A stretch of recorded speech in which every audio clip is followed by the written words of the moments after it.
this is your first time here and you want to watch true ghost encounter stories, hit the subscribe button and the bell notification icon so you can be notified when we upload a new video.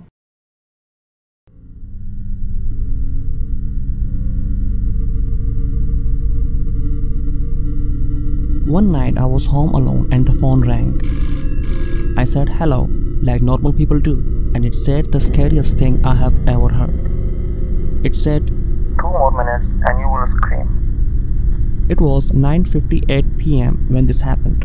The phone rang again at 10 o'clock and it was the same guy this time. He said, remember to turn each light on before you go into a room. I said that if he called me one more time, I was going to call the cops. But instead I called the operator and they said if it happens one more time, call them back and they would trace the call. He called one more time and said, be careful. I called the operator and they said the call was coming from the room upstairs. I screamed and ran out.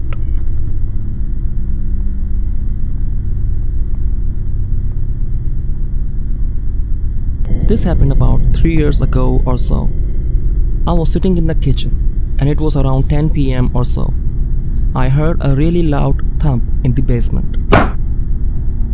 I live alone with 2 dogs, so any sound is somewhat frightening to me. As I'm walking down the stairs to the basement, I hear the thumping again in an oddly rhythmic pattern.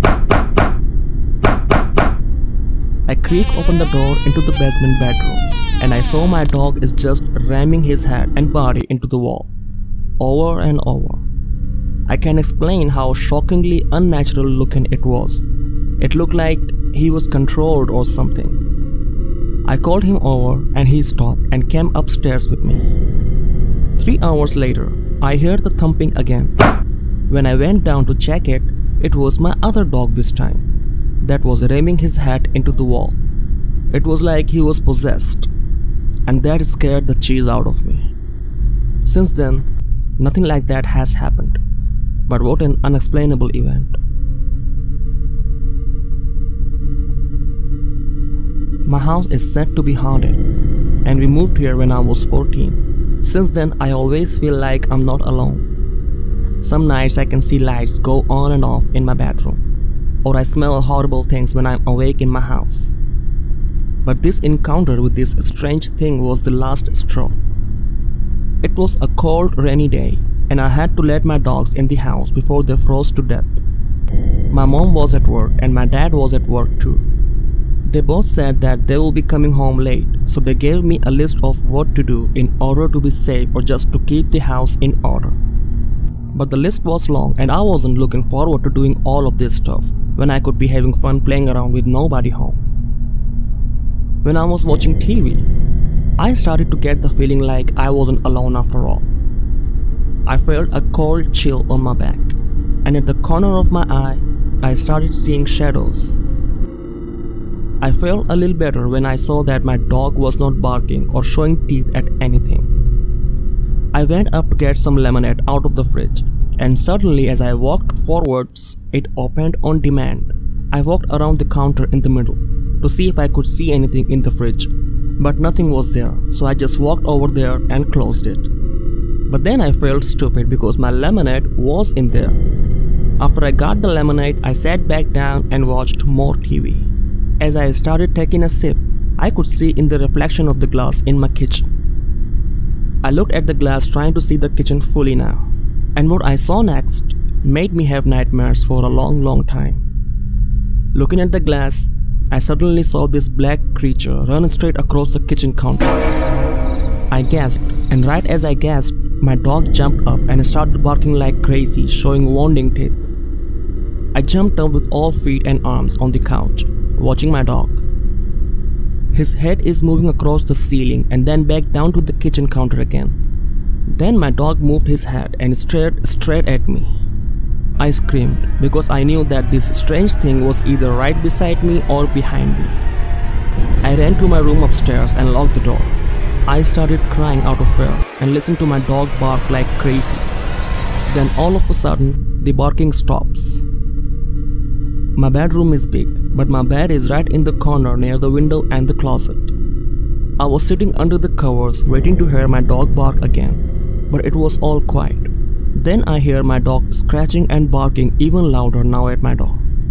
There was only one meaning to this. That strange thing was in my room. Next thing I know, I was woken up by my mother on the kitchen counter.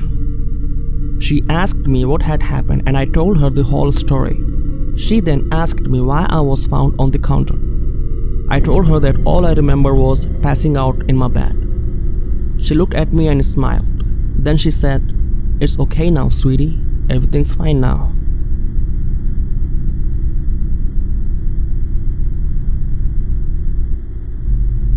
I had just gotten a place closer to my new job, but the neighborhood I lived in was secluded. Maybe 4 houses within a mile, nothing for miles after that. I was having a normal night, maybe first week there. I watched some TV and fell asleep. When I woke up at around 1 a.m., I was about to go to my bedroom when I remembered to turn off the bathroom light at the opposite end of the house. As I was walking through the living room, I could barely see through to the kitchen and even farther the dining room. It was pitch black because the bathroom door was closed. In the dining room, however, I saw something tall standing up in the corner. I froze as my eyes adjusted. I saw it was an old man or woman in a white gown with white hair. I shouted, "Hey!" The old person sprinted towards me like a jet.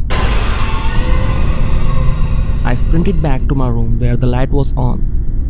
I put my hands up, ready to fight, and the old person came lunging in, and when she saw me, she stopped and said, "Why are you in my house?" I pretended I was leaving and apologized while I eased into the closet bathroom, locked the door, and called 911 with the house phone. Turns out a woman about a half mile away in the neighborhood had a form of dementia and wandered into my house while I was sleeping.